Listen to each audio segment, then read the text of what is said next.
Welcome back to the Better and Green podcast. Today we're going to be breaking down the next round of March Madness. Ethan, how are you feeling, man? Spartan's still in it. Dude, I'm feeling really good. It's kind of just been a dream week. Spartans haven't made it this far in a couple of years, so just feels good. Just wanted to get out of the first round. At this point, just want to sleep until it's here. Just ready for the game to tip off, ready to play. Feeling pretty good about the game. So, love March Madness, love the Sweet 16. I'm just lucky and happy that my team's still dancing. Yeah. Wyatt, we went 2-7 on the last Thursday episode, but then on the Mondays live, we went 8-1. So we're back in the green. We're back to winning. How does it feel having your first undefeated week? I haven't had one of those in a while. I got beat up in March Madness opening weekend. So it was nice to come back on Monday and go 3-0 on the live. Good feeling. Trying to continue that momentum because I am not streaky at all. Well, streaky bad ways. So I'm trying to get a good streak going, build on momentum from there. And I'm feeling good about it. There's a couple weird games in the Sweet 16 that I have honestly no clue. But I feel like a couple I got a good grasp on, and I'm confident in most of my plays. Awesome. All right, Ethan, kick our big three off, buddy.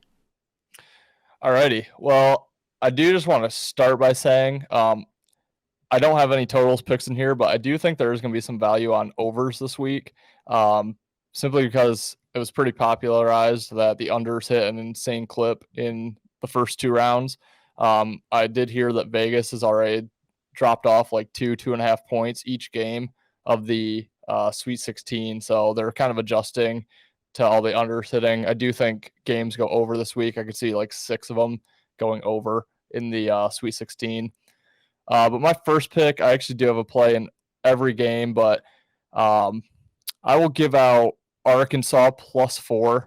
I think it's a little tough because ultimately I do see UConn winning this game. Typically, I don't love playing dogs when I don't really see them winning, but I just think it's going to be too many points. I think the matchup is pretty good for Arkansas here. I think they play a similar style of basketball.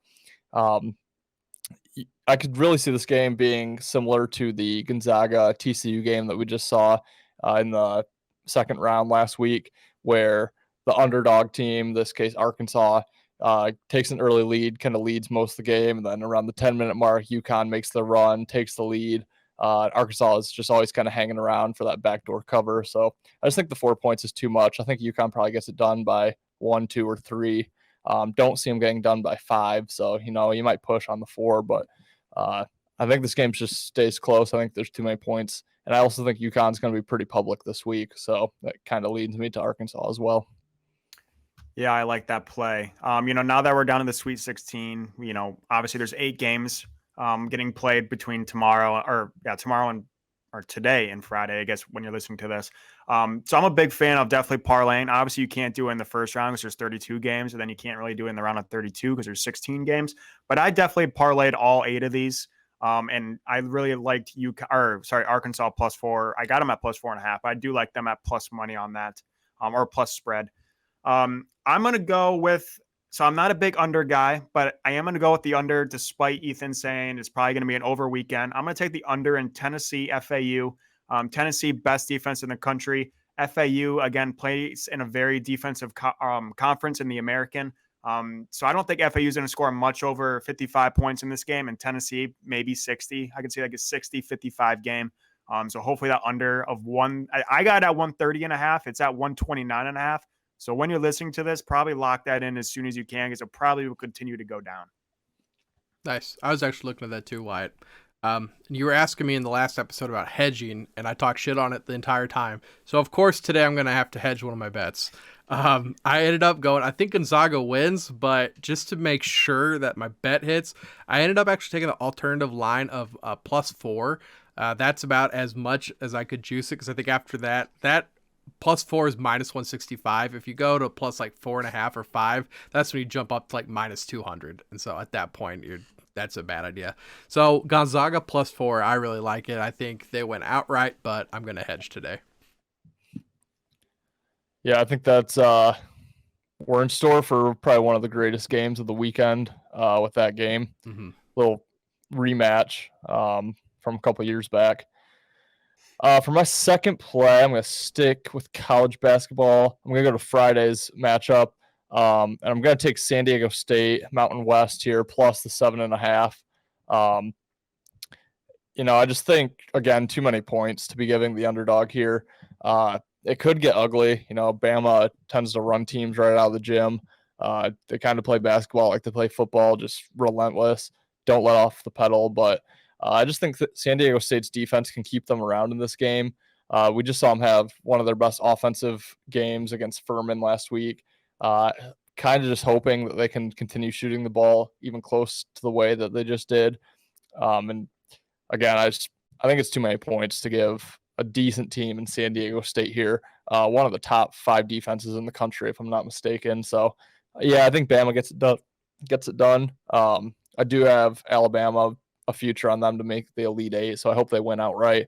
I guess if the story's hedging, yeah, I'll kind of be hedging a little bit on San Diego State. Try to hit the middle there, which luckily I did with Gonzaga TCU. Yeah, I'm going to go on a similar boat here. I'm going to take Princeton plus 10 against Creighton. Again, Princeton 15 seed. It would be pretty crazy for them to make the Elite Eight, but St. Pete did it last year, so it's not out of this, it's not out of the world. But yeah, Princeton, I really like how they're playing. Ivy League, I think, is really tough this year. Obviously, Princeton won the Ivy League. Creighton is a solid team, getting a lot of future bets a couple weeks ago towards the end of February, early March. So they've definitely done their job with those future bettors. I know a lot of people are probably cashing out at Creighton, making it to the Sweet 16. But I just like Princeton. I think it's going to be a closer game than we think it's going to be. So I like Princeton at the plus 10. I think Creighton ultimately gets it done, but I think that 10 points is pretty safe. Nice. I was looking around how to find a bet that spoke to me, and that was UConn women's basketball. They are 10-point favorites over my Ohio State Buckeyes. UConn women's basketball is in a league of their own.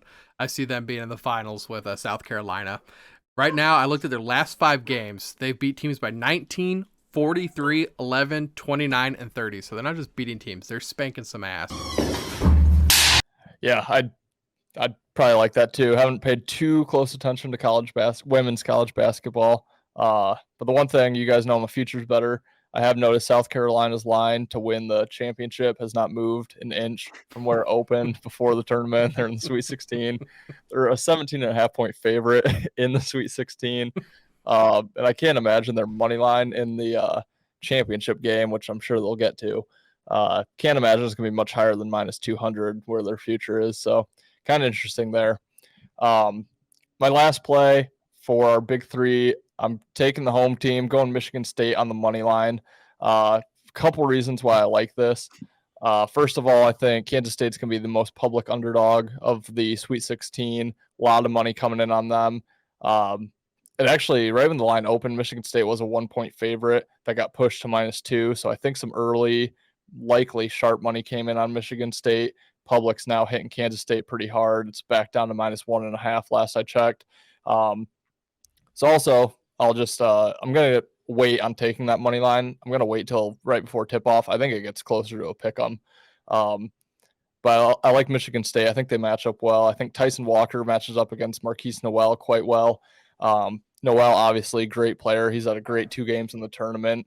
But he actually, he's only shooting 38% from the floor for the year. And I read today or heard today that if you take out his late free throws he takes, when Kansas State's up and they get him the ball, he takes his free throws on the intentional fouls.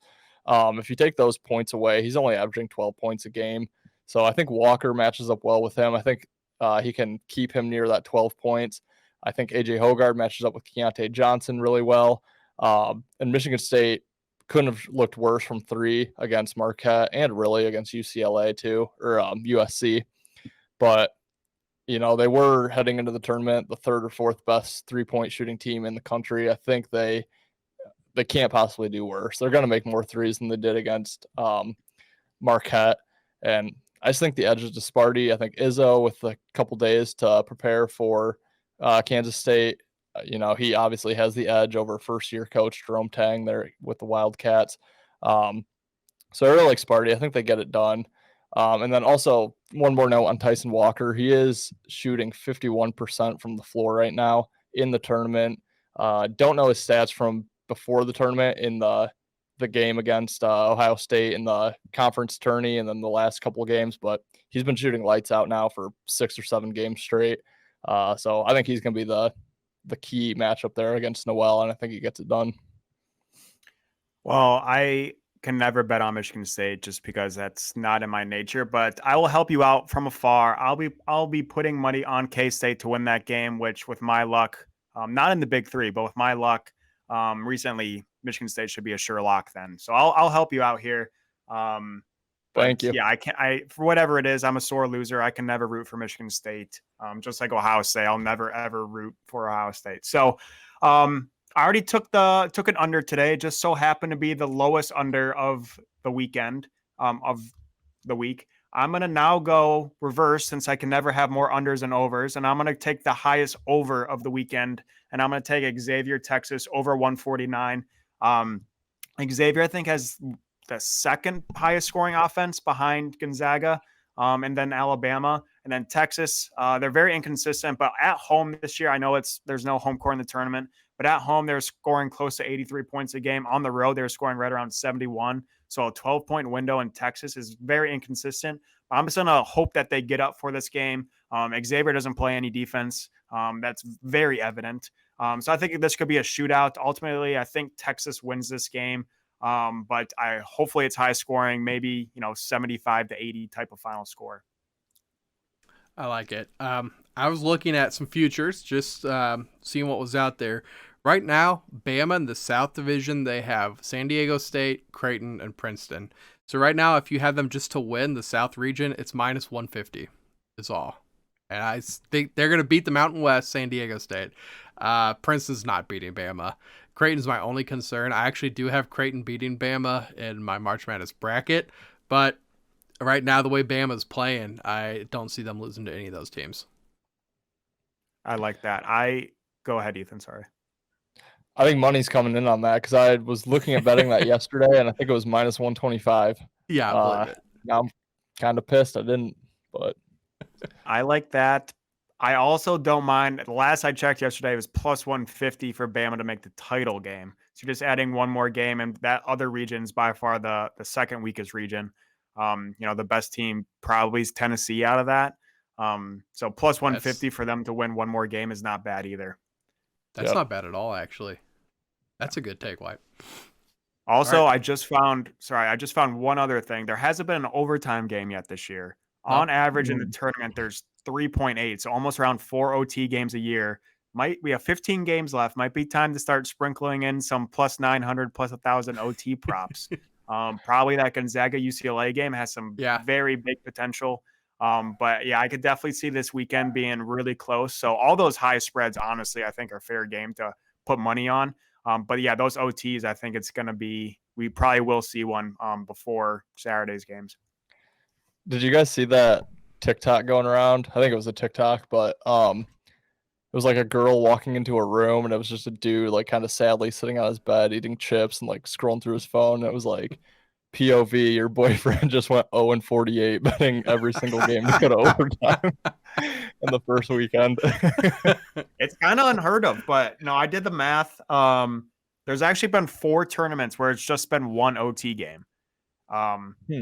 Just 3 tournaments since it's been one OT game since 2011. However, the last 3 have had 6 OT games, 6 OT games, and 5 OT games. So recently there's been a lot of OTs, but it's not unheard of to just have one. But I still like our odds. I'd throw a little sprinkle on UCLA Zaga. I mean, if you think about it, plus 900, you have 8 shots at getting your money back. I think you could pick 8 games and get lucky on one of them. Right. I think what Wyatt said is put the whole house on it. Yeah. This could that game to me has like the makings of a movie. After the Jalen Suggs shot, and then I didn't even realize that was the game that I forgot his first name, but Morrison for Gonzaga, the last chance to dance, the famous call. I didn't even realize that was Gonzaga UCLA back in 06. So the headband dude, yeah, Adam Morrison, I think. Yeah. So yeah, this has all the makings of a movie. Why not send it to OT? I almost did a for Gonzaga. I drew Timmy player prop. He was just a little bit too juiced up for me, man. He's 28.5 points, rebounds, and assists. Oh, I was going to say points. He's averaging, I think, 21.5, which is still super high. But yeah. And he's got it the last 2 games, but that's just so high, though. Yeah. And the problem with UCLA is I think they're third on defense. Exactly. So there's probably not going to be a whole lot of scoring opportunities. Rebounds might be high, but scoring opportunities, I don't know. Yeah. Their big guy's banged up, though, isn't he? UCLA's? Mm-hmm. Yeah, I think so. UCLA is all banged up, but yeah, they are. I don't It's know. a miracle that Drew Timmy is good at basketball, to me. I mean, when he wanted a bucket against TCU, he got it. It was just like you got it to him down low, and you're like, oh, well, there's 2. It's just how's he gonna get it? Yeah, turn around. He's never ever gonna make it in the NBA. He's just nope. So this is his bread and butter here. He's a very athletic big man that's gets his way in college basketball. Will get absolutely dominated in the league, but he was missing from straight under the basket. He was throwing it up, but then he'd get his own rebound and throw it again. Oh, dude. Yeah. Good thing you're big. Yeah. It's a miracle that he's player of the year candidate, but year after year. Don't worry, they gave it to Edie, who can't move. Yeah. Good thing he turned around the tournament. Yeah. No kidding. You guys got anything else to add before we get out of here? Last thing I'll add, I mean, I said it last week, but betting, not betting, just enjoy the tournament. We're officially down to 15 college basketball games. Well, I guess tournament games left. You still do have the CBI, NIT, but we just enjoyed 48 last week, and we have less than a third of that remaining. So just enjoy it while it's here, because it's about to be a long summer. Yeah, it is. But bet responsibly, guys, when you do put out there. This is going to do it for the Better Green podcast. Thank you guys for tuning in. Make sure you guys subscribe to us on YouTube. We continue to grow every week. We got to update that graphic. Make sure you guys follow us on Twitter as well. We're putting out stuff constantly over there. And we will see you guys in the next episode. Peace, guys. Go green. See you guys.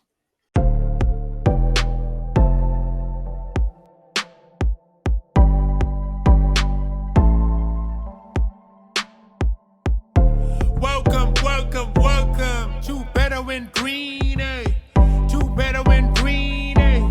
To Better Win Green, eh? Listening to cash out, that's what it's all about. Come on, let's make cash now. We always on spot and we cover all spot from the bottom to the top, hey. Shout out to Ethan, shout out to Zed, shout out to Ben. Welcome to our podcast, Better Win Green.